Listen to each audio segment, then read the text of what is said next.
Hey, what's up? Tara, turuan mo kayo magluto. Una, dapat may pera kayo.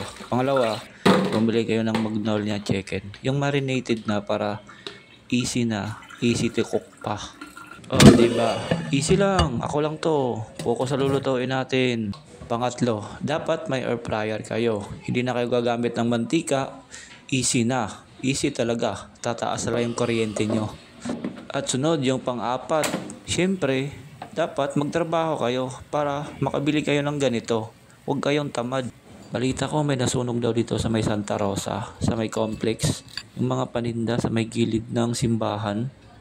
Diba?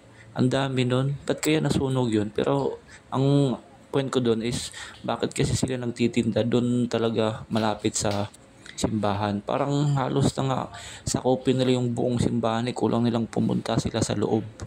Okay, bye-bye.